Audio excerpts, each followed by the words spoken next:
Dans un petit village du sud de la France est née une des plus grandes familles sportives de notre pays.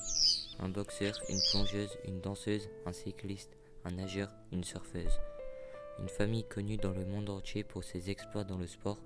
Avant de parler de chacun d'eux, revenons au commencement. Michel est né en février 1927. Il a commencé par faire de la boxe à l'âge de 13 ans grâce à des amis de ses parents. Il a continué car il voulait apprendre à se défendre et ça lui permettait de se défouler. Il a commencé les concours de boxe à 19 ans et il a gagné son premier combat le 11 juillet 1946. Vers cet âge-là, ses parents lui avaient trouvé un Solex. C'est à ce moment-là qu'il a découvert une passion pour les deux roues. Un jour, en 1948, il a participé à une course de motocross.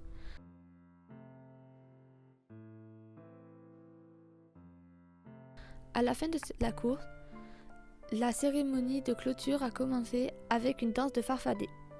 Une femme a attiré l'attention de Michel. Elle est allée le voir ensuite pour le féliciter car elle savait qu'il avait gagné la course de motocross. L'homme l'a félicité en retour en lui disant qu'elle dansait bien.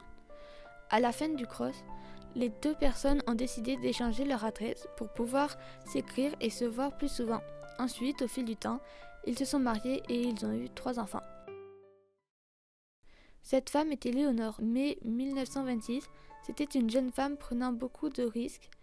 Quand elle avait 9 ans, elle a entendu parler d'un camp scout spécialisé dans le funambulisme. Tous les étés, elle y allait et cela jusqu'au début de la guerre. En 1942, les Allemands sont arrivés dans le village. Sa famille a dû se cacher car elle était juive. Étant une fille qui prenait des risques, Léonore a voulu aller chercher de la nourriture et elle a été repérée par les Allemands. Son père a voulu protéger sa fille et a été tué par les Allemands. Après la guerre, Léonore était déprimée. La seule chose qu'elle voulait faire était le plongeon. Elle a continué et à 19 ans, elle a gagné son premier tournoi.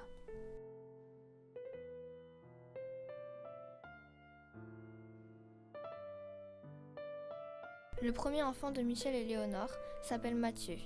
Ils l'ont eu 6 ans après leur rencontre. Il est né le 17 juin 1950. Quand il a eu 11 ans, ses parents lui ont demandé de faire de la boxe. Au début, ça lui plaisait car il se faisait des amis et le professeur était gentil avec lui. Tout ça jusqu'au jour où, au lycée, il a été obligé de faire de la natation. Il a d'abord été craintif car il n'avait jamais essayé de nager.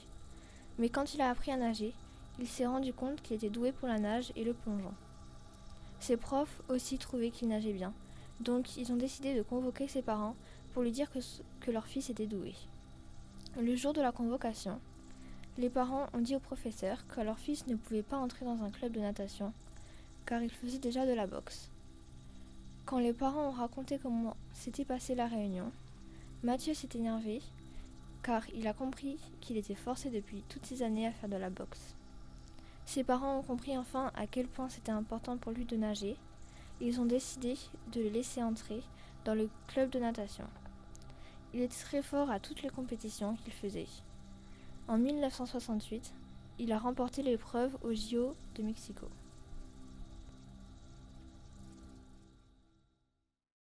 Son petit frère aussi était sportif. Nous allons maintenant raconter son histoire. Noah, deuxième fils de Michel et de Léonore, avait une passion depuis tout petit. Le vélo, il ne ratait jamais une course et connaissait tous les noms des cyclistes. Lors de son 9e anniversaire, il reçut comme cadeau un vélo. C'était le plus beau jour de sa vie.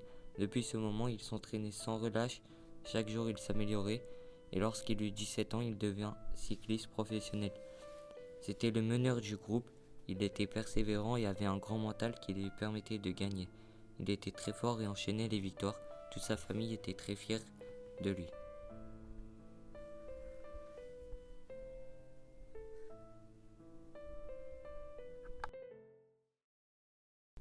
En parlant de persévérance, voici l'histoire très particulière d'Emma, une femme très déterminée qui est le 3e enfant de Michel et Léonore. C'est aussi la mère de la petite Manon. Durant son enfance, les parents d'Emma l'ont obligée à intégrer un club de basket nommé les Tigers. C'était le meilleur club de la région. Durant toute son expérience dans le basket, Emma n'a jamais marqué un panier. Au bout d'un certain temps, voyant qu'elle n'arrivait toujours pas à marquer, son entraîneur l'a condamnée à rester sur le banc de touche pour ne plus gâcher le match de ses coéquipiers. Donc, après avoir été rejetée de l'équipe de basket, Emma a suivi son instinct et a commencé à danser.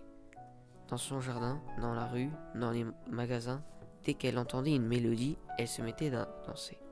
Jusqu'à qu'un jour, elle se soit repérée par une star internationale et rentre à l'Opéra de Paris.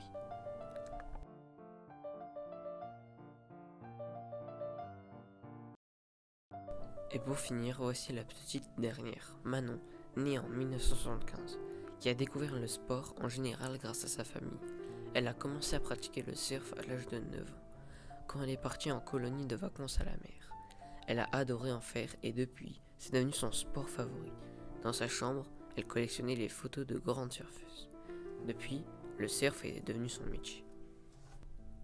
Un jour, Manon est partie à Hawaï pour une compétition de surf.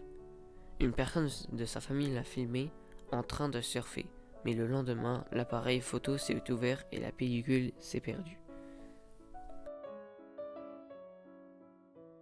Nous voici aujourd'hui, le 18 juillet 2024, en compagnie des descendants-descendantes de Michel, Léonore, Mathieu, Noah, Emma et Manon, car aujourd'hui c'est un grand jour.